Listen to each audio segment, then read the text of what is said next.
Let's get started here, folks. So, questions from you guys. Questions from you guys. I think the worksheet 4 and 13 and 14. Yeah, that was the last thing that we assigned was worksheet 4 and then numbers 13 and 14. The worksheet 4 tends to be pretty tricky. Yeah, so it would not be surprising to have several questions coming from that. Let's check it out. Let's check it out.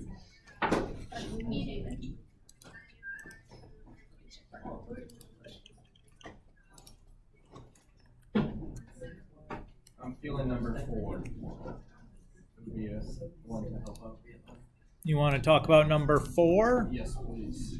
Sure. All right. So this problem says construct a sinusoid. So again, what does sinusoid mean?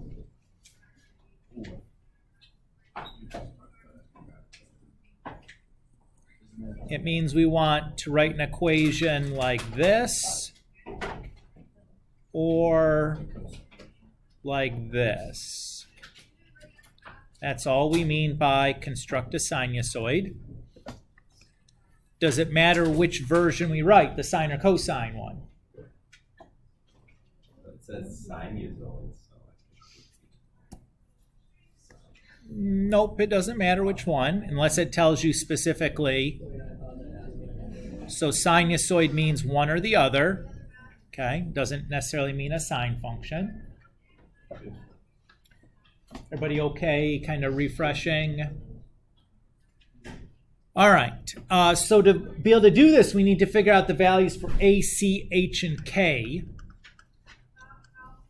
So let's see what we get here. Amplitude of 3. Which one of the A, C, H, and K is amplitude related to? A. Good. We remember that the absolute value of A is equal to the amplitude.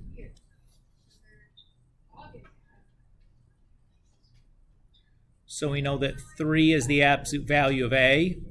So that means A would be 3 or negative 3.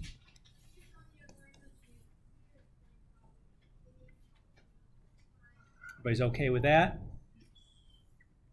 Okay.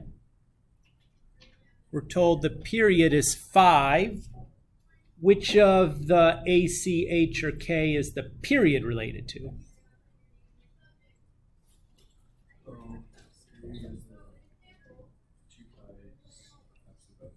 Great. 2 pi times the absolute value of C. So if we divide both sides by 2 pi, we get the absolute value of C is 5 over 2 pi. So C is either positive 5 over 2 pi or negative 5 over 2 pi. So far, so good? Now, remember for the C's, which one do we always choose?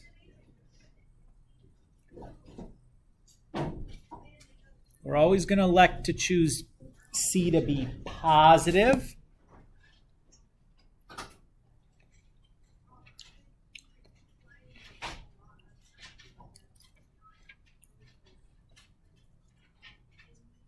Okay. Everybody so far so good? So we still need H and K. We still need to figure out whether we're going to use sine or cosine. And we still need to figure out whether A should be positive or negative. It's a lot of stuff left and only one thing left to do it with. That's okay. This is going to get all of that. All right. Since this is a minimum, that's going to tell me whether I want to use sine or cosine. If I'm working with a minimum or a maximum, any extrema, I'm going to use cosine. Okay? Makes my life a little bit easier to do it that way. Could you have used sine? Sure. Is there a little bit of extra algebra if I do it that way? Yeah. Is it easier if I pick cosine? Yeah. Do you have the freedom to choose what you want to do? Yeah. I don't know about you, I'm going to pick it to do it the easy way. Okay? And again, anytime you see maximum or minimum, you should be thinking cosine.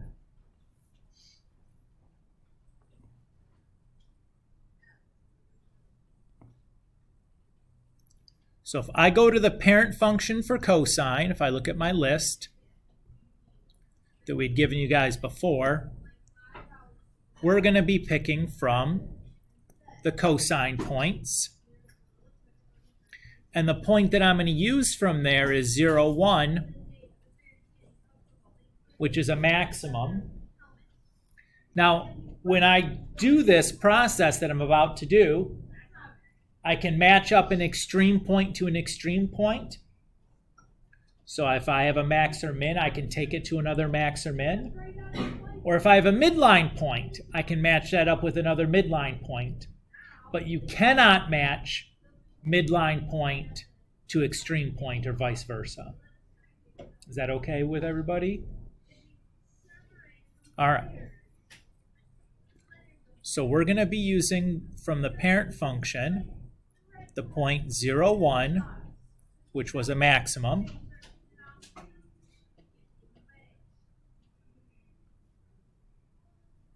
And for my resultant function, I want that to match up to 5, negative 6, which is a minimum.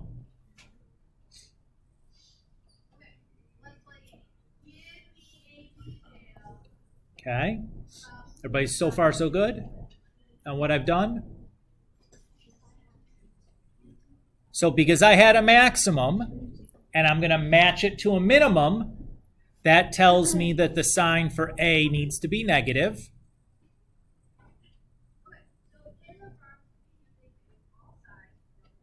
If I had matched a max to a max, that would tell me the A should have been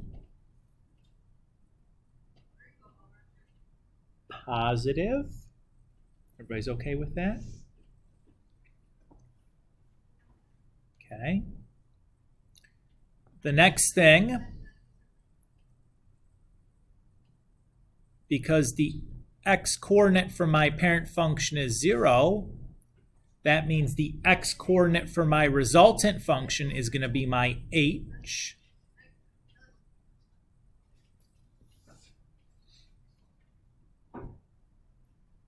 So that tells me just the h is 5. That's true whenever you take a 0 on the parent function to some point on the resultant function. That corresponding coordinate is just going to be your value for h or k correspondingly. Now here's the last tricky piece here. Remember we had this transformation map when we were graphing in last chapter, or earlier this chapter, I should say. Remember that?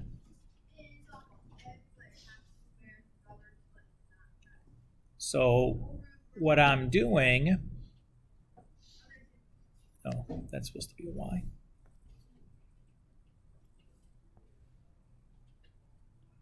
Right? That's how I transform the y's. So what this map here that I've drawn is saying is the y from the resultant function should be a times y from the parent function plus k. Well, the y from the resultant function is negative 6. My a is negative 3. The y from the parent function is 1. And now I just need to solve this for k. So if I just add 3 to both sides, I get that k is negative 3. And now I have everything that I need.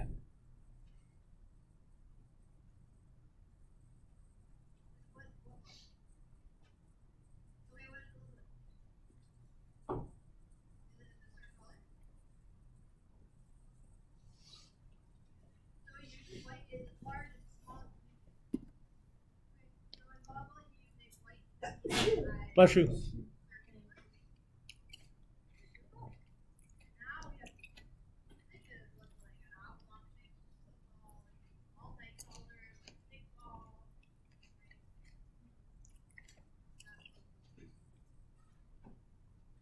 Now it's a little tricky, right? Typically, it's this piece at the end that's the trickiest, is deciding whether I should be using sine or cosine, figuring out the value for my A, and then my value for H, and in this case, K also. Sometimes we get K before then, though.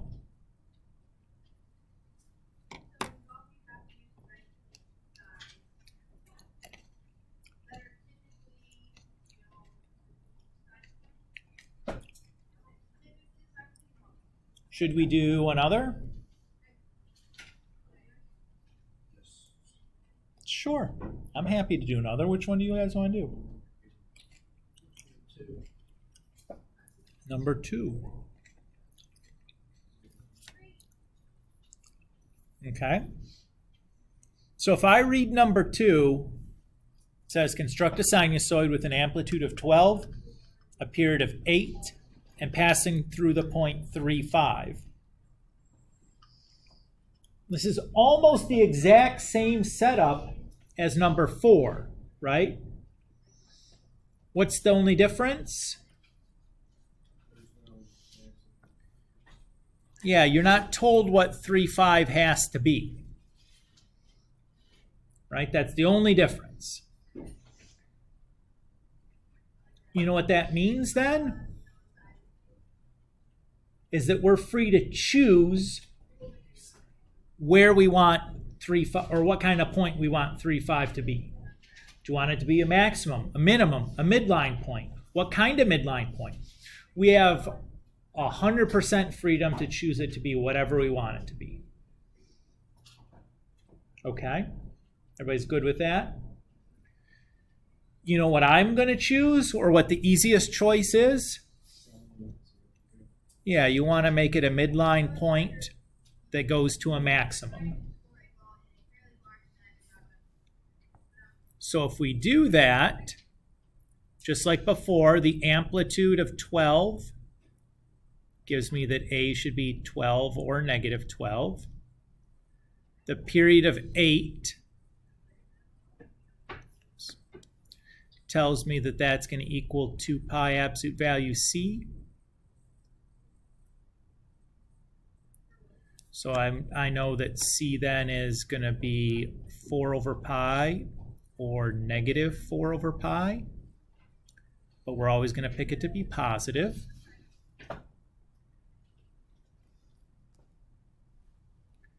Now, why did I choose to use the midline point here? Because that lets me use sine. Remember, if I go back and I look at the parent function for sine, 0, 0 is a midline point that follows, or is followed by a maximum.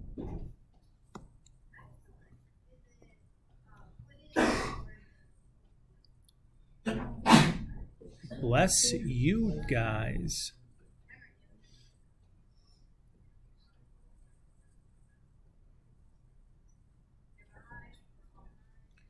So, since these are the same kind of midline point, I know the A needs to be positive.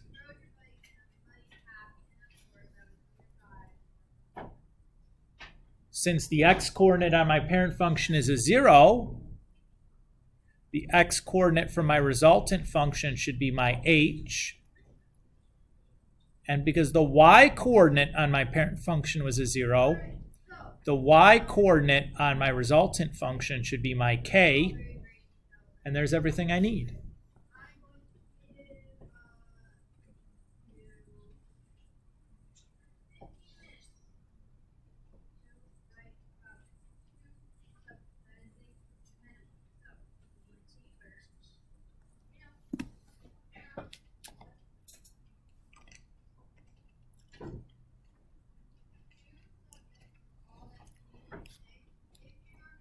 This version that we just did is the easiest version of this kind of problem.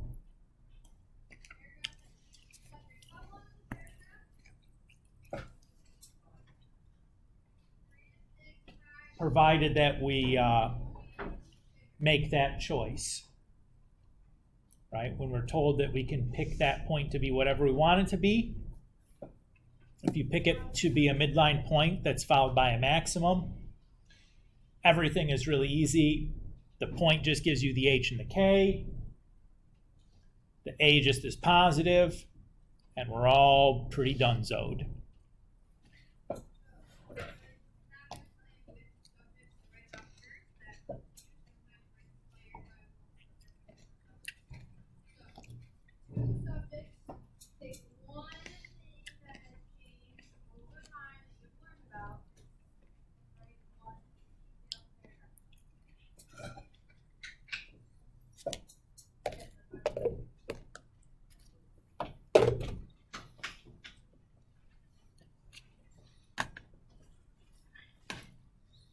You want to do something from page 2? Do you need a minute to process? Is there follow-ups? You guys can ask some follow-ups if you're stuck or you're stumped or you're not sure what's going on, or you're like, you did something here and I'm not really sure why that works or how you did something, you know.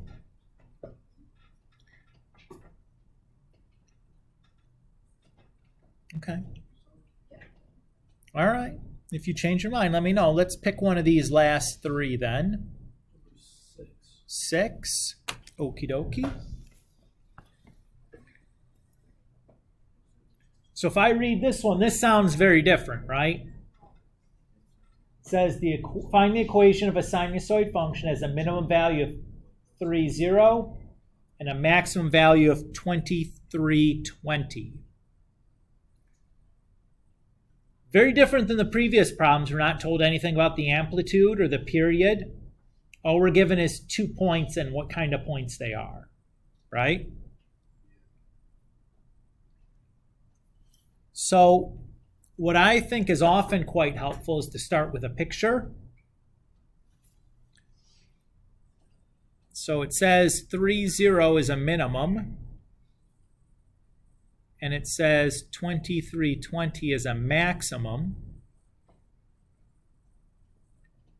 And I know we're drawing a sinusoid. So it's going to be looking kind of like that, right? Everybody agree with that? So if I think about this then, that midline should go like halfway in between, right? So if I look at the y coordinates, what's halfway in between 0 and 20? 10, right? So that tells me the k is 10. Everybody's cool with that? Alternatively, you could have said k max, or k is the average of the y coordinates. You could find it with a formula that way if you prefer, if you're a formula person. I like looking at the picture, but now remember our definitions. Sure. We said that that distance from the extrema to the midpoint, or the midline, is the amplitude, right? How far is it to go from 0 up to 10 or from 10 up to 20? It's 10 units also, right? So I know that A then is going to be 10 or negative 10, since the amplitude is 10. Everybody's cool with that? Alternatively,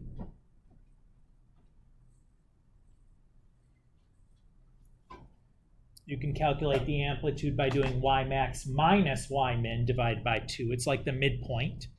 Or I'm not the midpoint. The distance, half the distance.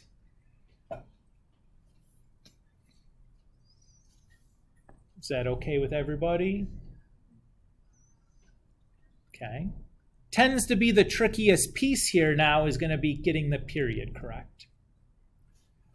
So if I think about this, if I extend this so I have a full period, it would be like to there, right? Where we start with a minimum and then we stop at a minimum, that should be one full period.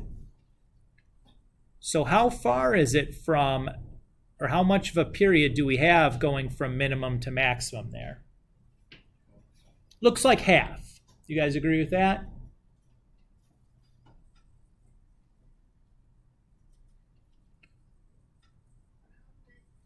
So half a period is going to equal the distance from 3 to 23.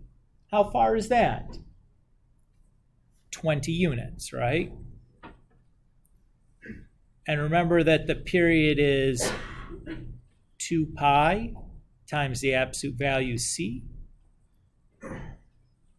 A half times 2 is just 1.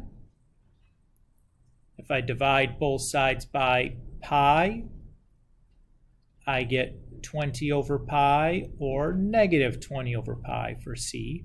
But again, we always pick c to be positive.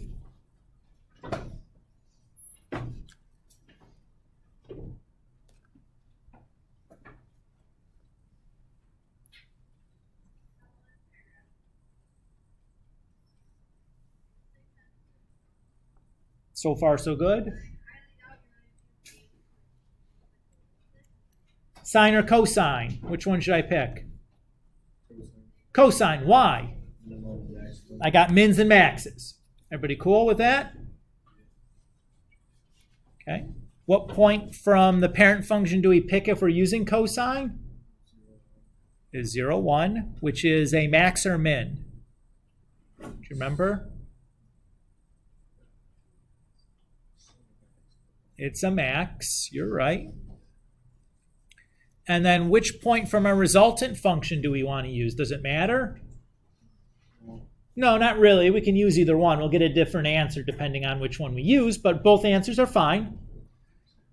You want to go with 3, 0? That's the first one. And what kind of point is that? Minimum. So first thing we want to do is compare the type of extreme point we have. What's that tell us? Means that the a is negative. And then, so we've got cosine. So it'd be positive if they're both the same. If we went with 2320, that was a maximum, then we would pick a positive a. So that's like Yep. And then the last piece we need is the h, but that's really easy. Since the x-coordinate from the parent function is 0, the x-coordinate from the resultant function is my value for h. And that's all that we need.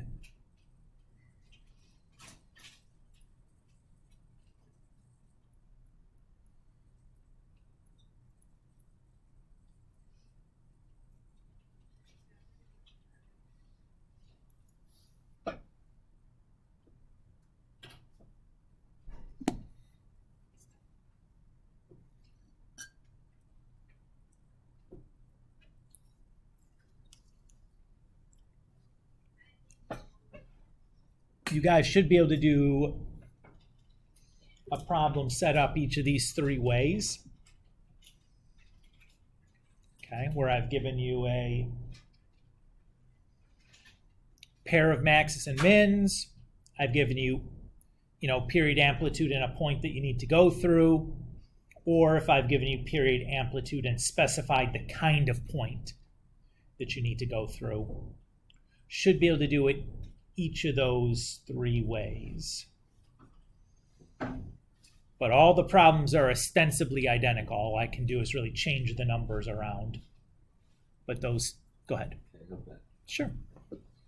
All those problems all kind of work the same way. Or the processes will be all the same way.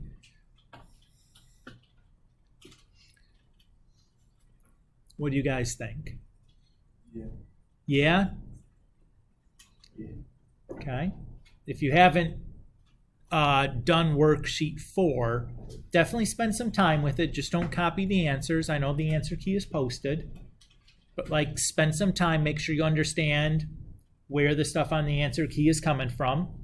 Keep in mind there's a lot of different reasonable to get answers for this.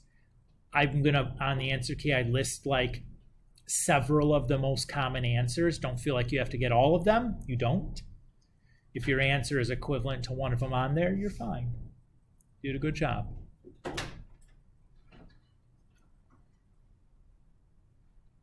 All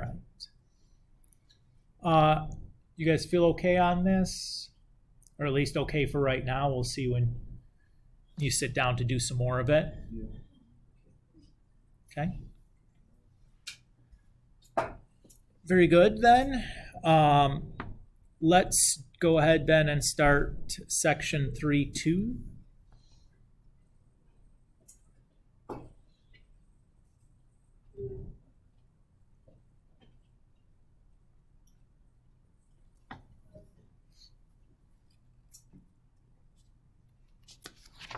So the next thing up is going to be the tangent function. We're essentially going to do the same 3 skills now that we've just done. For sine and cosine, we're just going to do those with tangent. So we're going to talk about how to graph tangent, and then how to write the equation of tangent from a graph. But I guess it's really only 2 things then. We're not going to do writing the equation for tangents from just a description. Okay?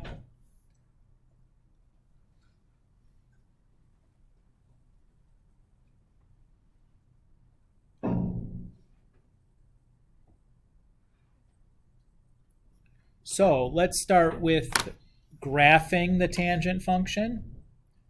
And let's just look at how that works naively. And then we'll streamline the process.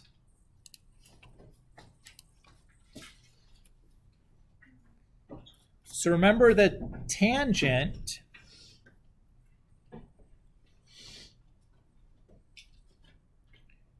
is going to be y equals sine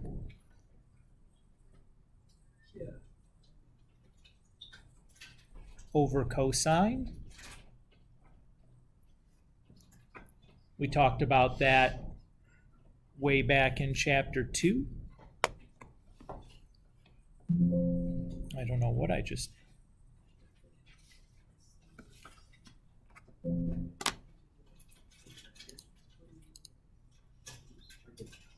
Helpful tip on your tablet: if you put your magnetic pen down on top of the mouse track, your computer just goes ballistic, apparently. Just found that out a second ago.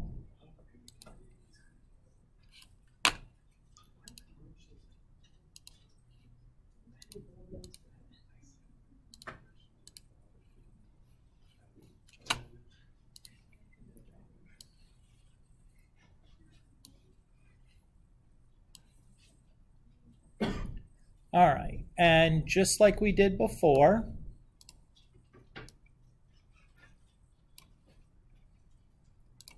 I'm going to go ahead and plot the points for tangent.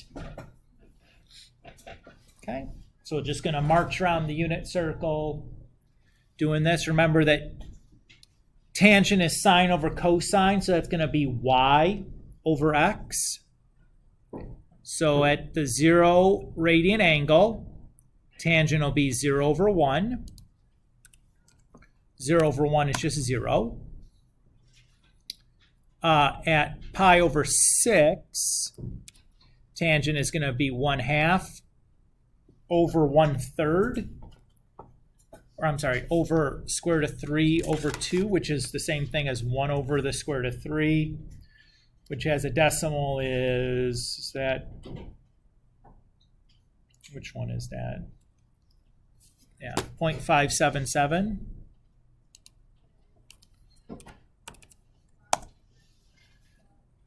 And then at pi over 4, tangent is going to be root 2 over 2 divided by root 2 over 2, so just 1. And then at pi over 3, tangent is going to be square root of 3 over 1. The square root of 3 is like 1.69. I'm sorry, 1.73. Excuse me. And then when I get to pi over 2, I'm going to say that tangent is 1 over 0. Uh-oh. What is 1 over 0? That's undefined, right? What's going to happen when we have something undefined on our graph? It's going to make a discontinuity. Okay, what kind of discontinuity are we going to get here? We're going to get an infinite discontinuity in the form of a vertical asymptote. So at x equals pi over 2, we're going to have a vertical asymptote. So I'll draw on the dashed line there at pi over 2 to represent that. Okay. At 2 pi over 3, we're going to have negative square root of 3.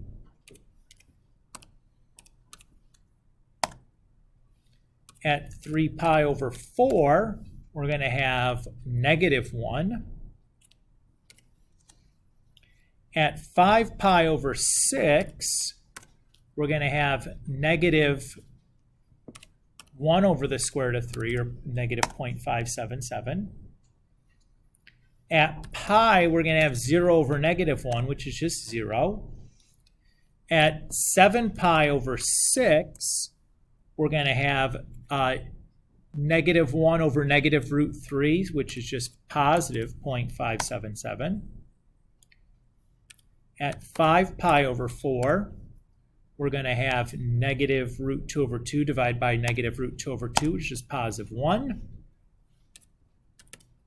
4 pi over 3 is going to be negative root 3 over 2 divided by negative 1/2, which is just positive root 3. And then when we get down to 3 pi over 2, we're going to have negative 1 over 0. Oh, it's another undefined thing here, huh? That's fine. We'll put another vertical line in here.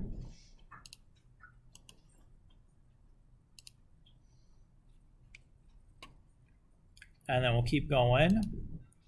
So 5 pi over 3 is going to give me negative square root 3. And then 7 pi over 4 is going to give me negative 1. And then 11 pi over 6 is going to give me negative 1 over the square root of 3.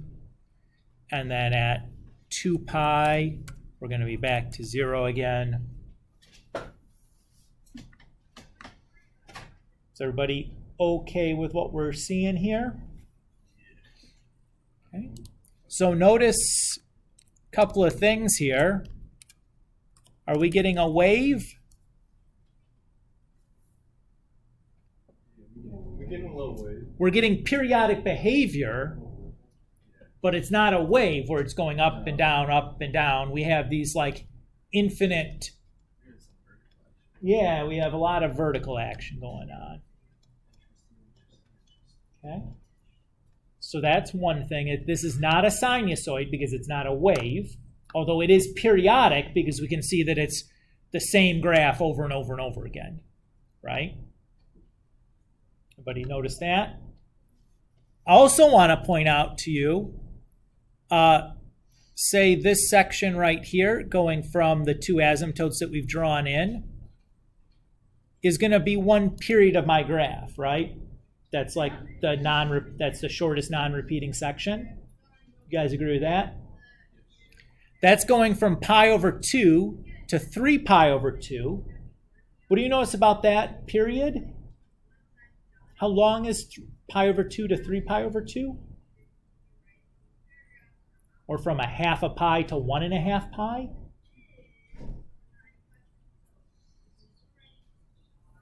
1 pi.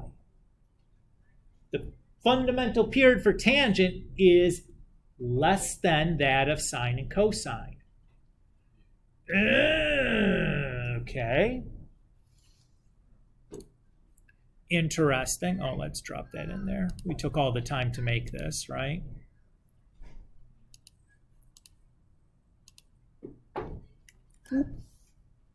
Drop that bad boy in there.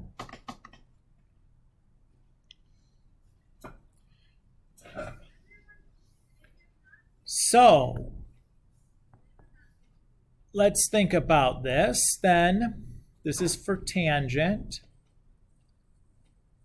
Remember, the domain for sine and cosine was all real numbers.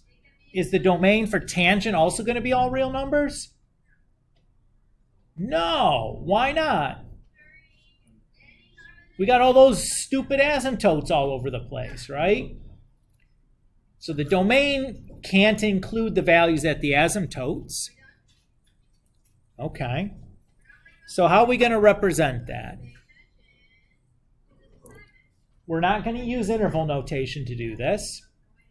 We're going to say the domain is, well, let's say all real numbers except for where x is equal to these asymptotes. So the way I'm going to describe that is I'm going to give the location of one of the asymptotes. Well, I know one of them is at pi over 2. Right? And after that, the next one is at 3 pi over 2. Correct? The one after that would be at 5 pi over 2, etc. What do you notice that we're doing to get the next one each time? We're just adding pi, right?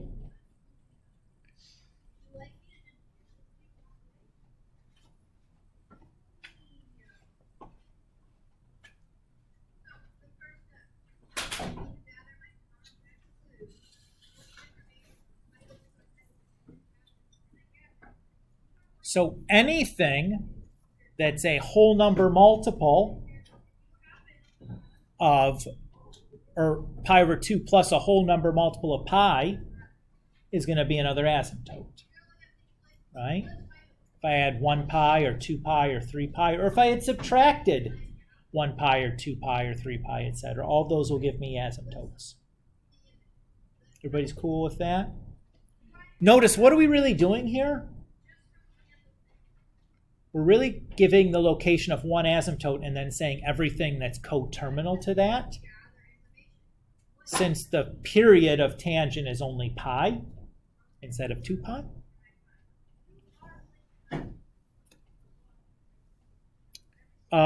So, oh boy, that was kind of a headache. What's the range going to be here, though? Bless you. Oh, that was a cough. You fooled me. I retract my blessing. What's the range going to be? The range is about which coordinate? The y coordinate. So if I look at just one of these pieces, what's the smallest y value that I have? Negative infinity, right? And if I trace that, I get everything in between all the way to positive infinity. So what's the range going to be? Negative infinity to positive infinity. It's all real numbers. Well, that's a nice payback at least. The domain was tricky, but the range at least is super easy.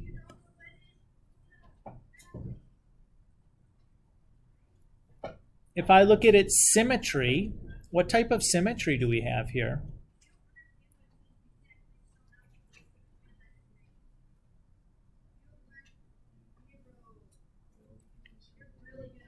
Notice that if I take the left-hand side of the graph and I reflect it across the x-axis and then reflect it across the y-axis, they're the same. That was one of our types of symmetry. Do you remember if that was odd or even? It was odd. It was a 50-50 guess. Yeah. Nobody knows that you were guessing unless you got it wrong, right? There you go.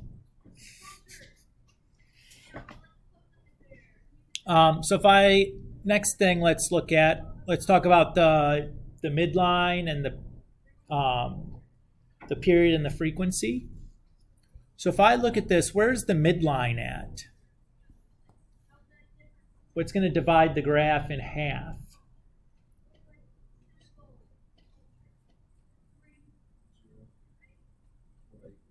Right through here, right?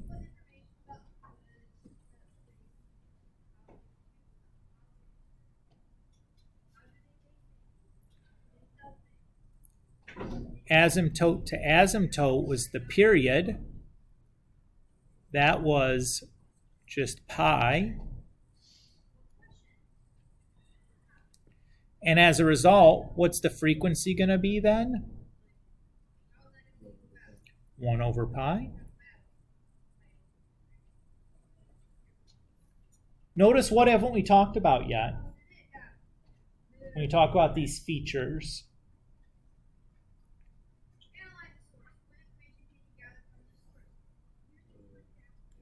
The amplitude. Now, we defined the amplitude before as the distance from the extrema to the midline. What's the extrema on tangent? Doesn't have an extrema, right? It has like no global maximum because it's unbounded. Okay. So, Mr. Kulik, if I'm going to be expected to find like the value for A by looking at a graph, what should I be looking at then? So if I'm looking at this point here, that distance is going to be the absolute value of A. So the distance from that point that's halfway in between the midline point and the asymptote,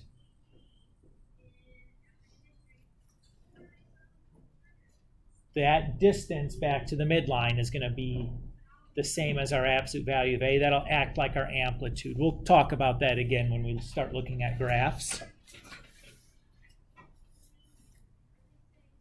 Is that okay with everybody, though? So there is no amplitude, but when we want to write an equation from the graph, we need to have something to help figure out our A.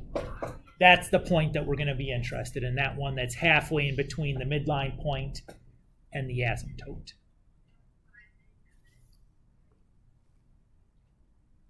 Okay. So that's just for y equals tangent, right?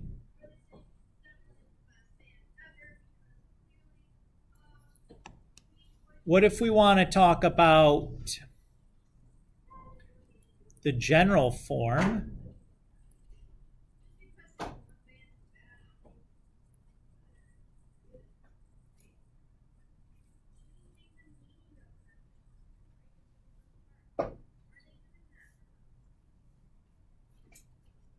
Okay. So let's say we're going to talk about the transformation of tangent. Is the transformation going to change the midline? Sure. Yes. What kind of transformation is going to change the midline?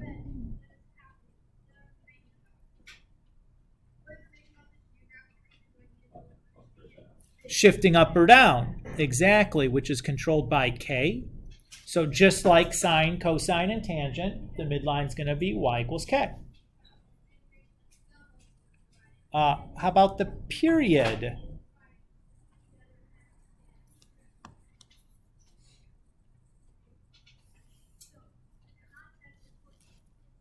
What is the transformation going to change the period? C changes so a horizontal stretch or shrink controlled by C will change the period. So the period is going to be pi times the absolute value of C. Very similar to what we saw for sine and cosine, except remember the period for tangent is pi, not 2 pi. I want to make sure we reiterate that because I fool a third to a half of students with this every year, forgetting that the period for tangent is pi and not 2 pi. Don't get tricked. And then obviously the frequency, 1 over pi times absolute value c.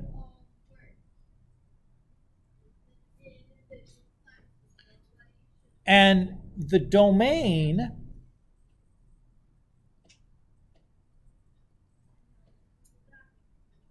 is also going to be changed by the transformation.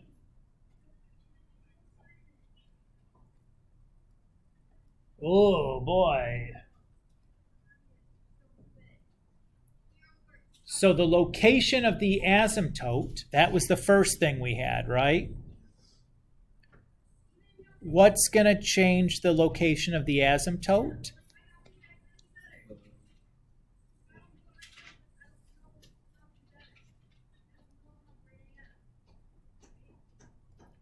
It's a horizontal shift, right? If I'm moving the graph left or right, that'll change the location of the asymptote.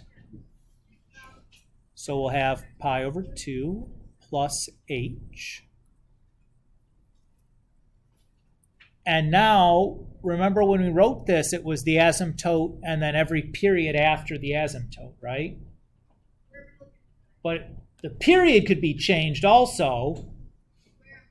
What's our new period? Pi times the absolute value c. And we'll stick a k on the end, where k is just some integer value, some positive or negative whole number. So again, it's going to be the new location of our asymptote, and then everything coterminal to it with whatever the new size of our period is. Yuck, Mr. K. Yeah. It makes sense though, right? It's the same thing as before, just like, oh, the asymptote could be in a new spot, shifted left or right. Oh, the period could be bigger or smaller, just changed by a factor of c. Okay, well, whatever. Whatever. All right. How do you guys feel on this so far? Pretty same as what we've seen before, right? The values are a little bit different or whatever, but like, it's whatever. I put on my note card. It's not difficult. Still just pulling values for A, C, H, and K and that kind of stuff. All right. So let's do some examples here.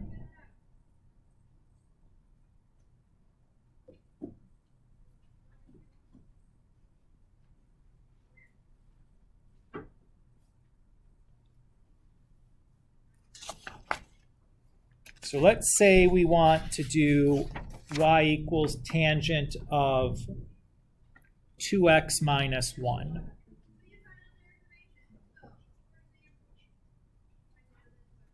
Oh, maybe I don't want to do that.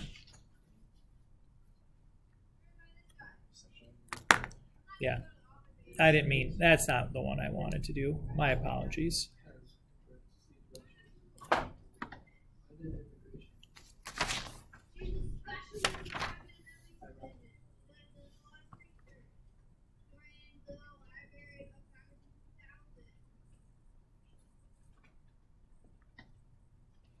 Let's do that.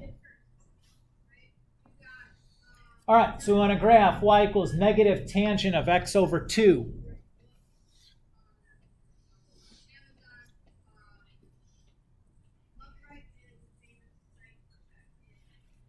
So just like before, we're going to find the values for A, C, H, and K.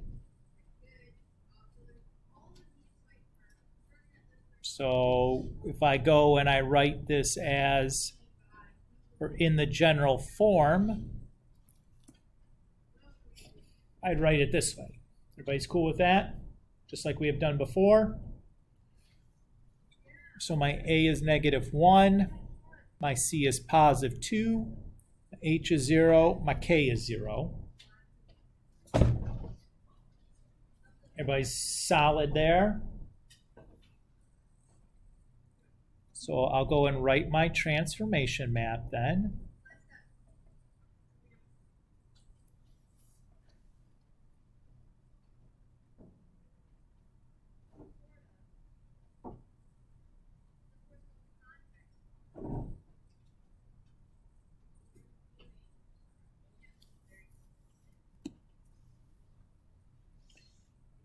And I'll go to get my reference points from my sheet for tangent. So I just need the ones in white there. Okay.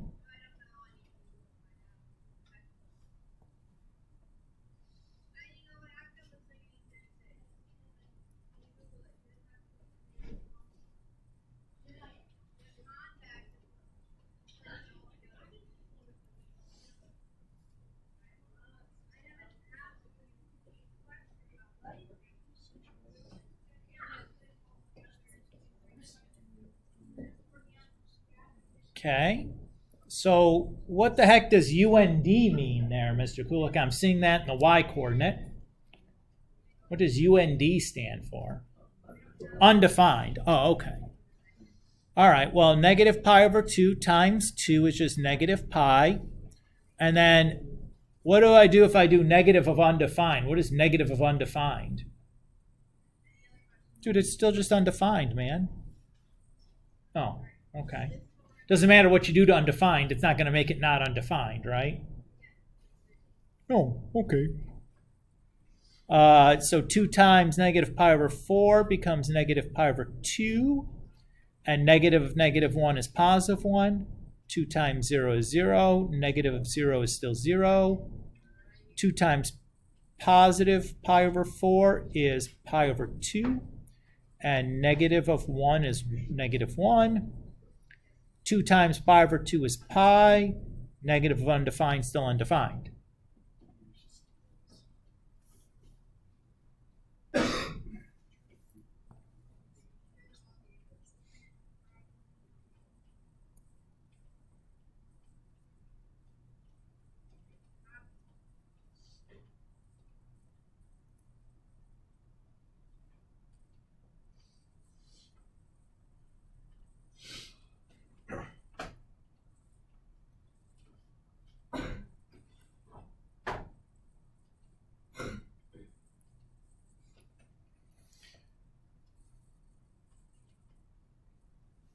Okay. So, how do I graph negative pi and undefined? Yeah, that's my asymptote. So I'll draw that vertical line. Yep. And might as well draw both my asymptotes in at the same time. I think that makes life easier. So just go straight on doing that. Then negative pi over 2 and 1. Then I have 0, 0. And I have positive pi over 2, negative 1.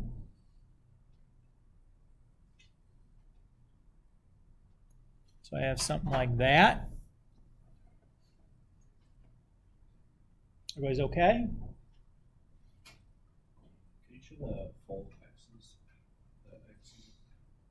Yeah, let's extend it, right? Yeah. Oh, The original one. oh, you want those over there? Sure thing, my dude.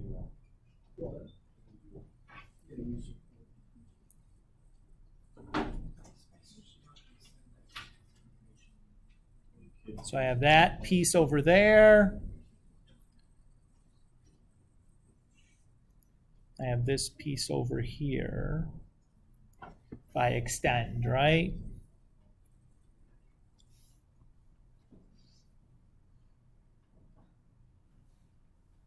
So again, the way I'm just looking at this is the left hand should be pointing up and the right hand should be pointing down. So when I go ahead and do my extension, that's all I'm looking for. Is that okay with you guys? And I went ahead and when I did my extended, I drew a solid line rather than a dashed. Mostly because it's hard to kind of draw those tangent ones without making it a dashed line. I figured it just makes it easier to handle it that way.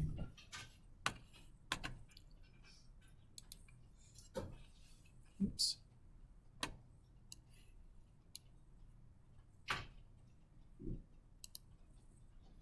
What do you guys think?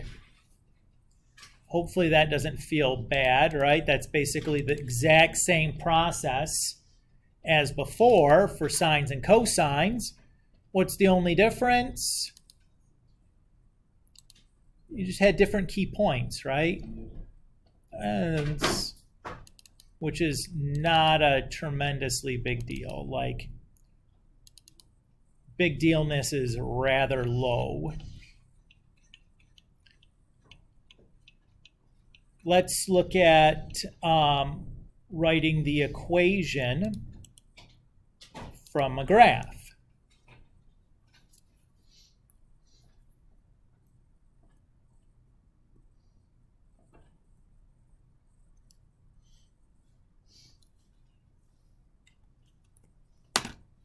Oh, that's ridiculously small.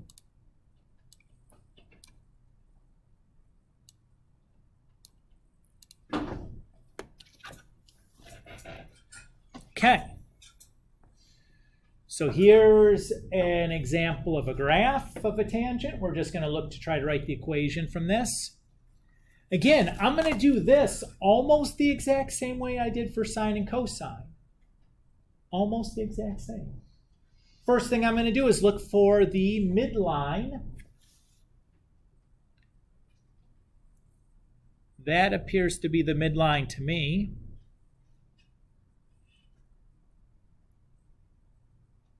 You guys buy that? Right? It's kind of where the graph starts changing from bending down to bending up. Okay? And I know that this is my period, which is going from negative pi over 4 to positive pi over 4. So that's a quarter here and then another quarter there. Oops, to there. So how much is 2 quarters? 1/2.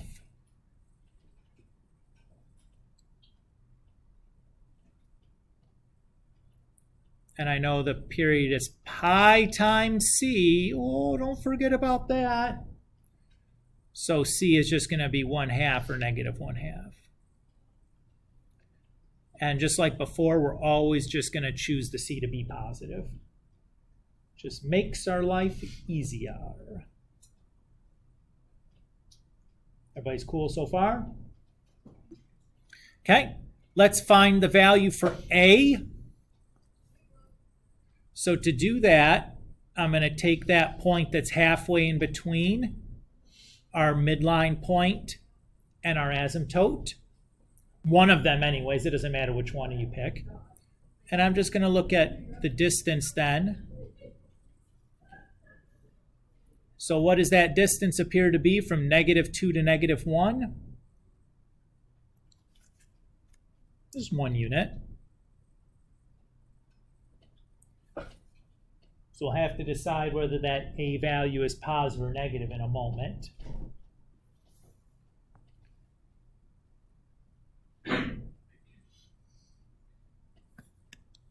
So let's do our tangent graph. So I need to go to my parent function. I need to pick a point from my graph of tangent. Which point do you suppose I want to pick? You're darn right I want to pick 0, 0. And think about what this looks like. 0, 0 is a midline point where the left end pointed down and the right end points up and the midline points in the middle. Everybody's okay with that? I can tell that because preceding is the negative and then the positive, right? So it's starting down on the left and then going up on the right. Okay? So the parent function we're picking 0, 0, which is this kind of point. So I'm going to look at my reference or my resultant function, pick a midline point. Any of these will do. Which one do you suppose I'm going to pick? The one that's labeled, guys. 0, -1. You know? If I look at that, the left end is pointing down and the right end's pointing up, so it's the exact same kind of midline point. What is that going to tell me? The A is positive, that's right. And then because the x-coordinate of my parent function is 0, the x-coordinate of my resultant function is h, and I got everything I need now.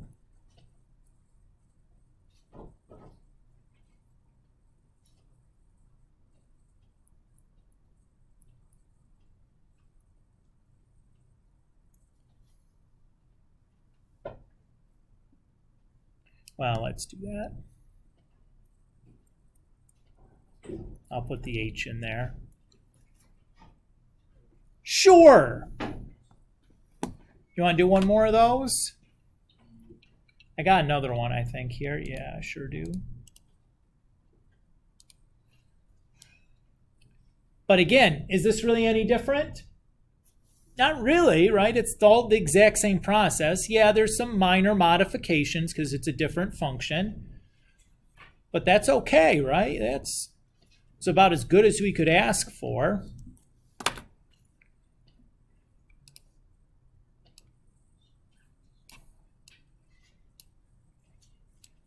And that's a pattern you're going to see happen over and over and over in this trig class, where it's like you do it once, and then we're going to do the same thing like over and over and over again, like several times, where it's like, oh, this is kind of all the same,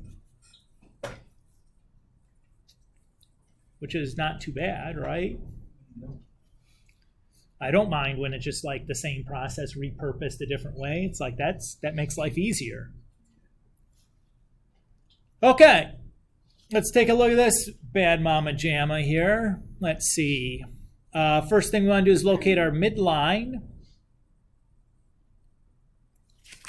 That looks like the midline to me at y = 2.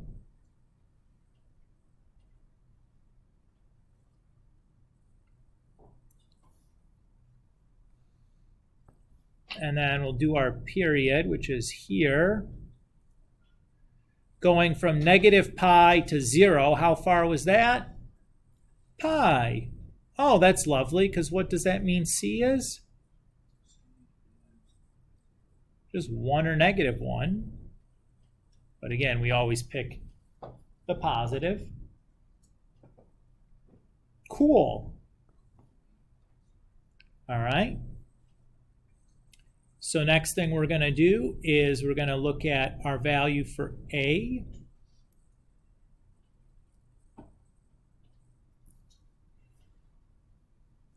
So that's going to be that distance going from 5 to 2. What's that distance? 3.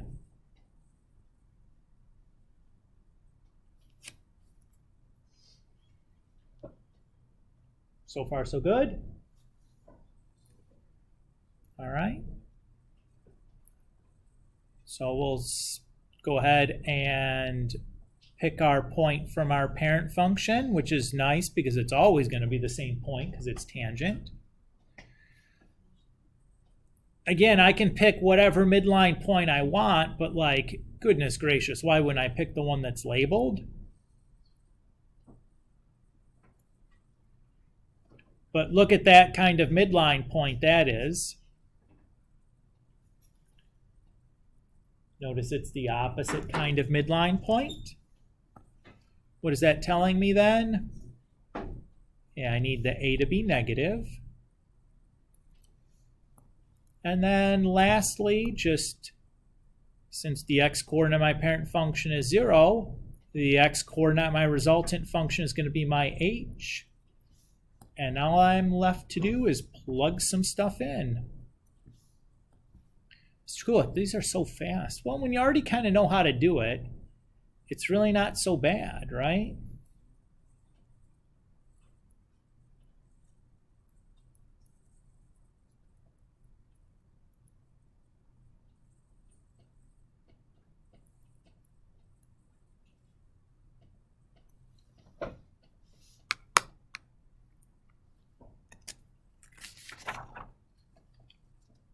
What do you guys think?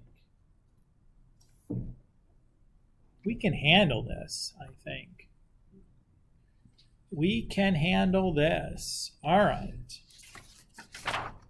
You guys can now do 15 to 26. And then I want you to try worksheet 5. Numbers 1 and 3.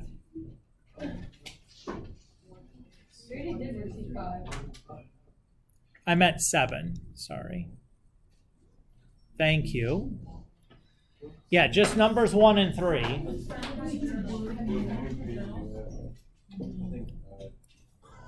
Now, what haven't we done yet this chapter?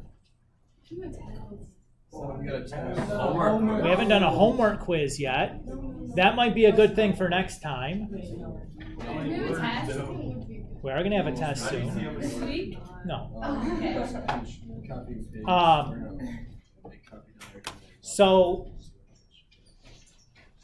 for the homework quiz, you should probably be able to do anything from 3-1.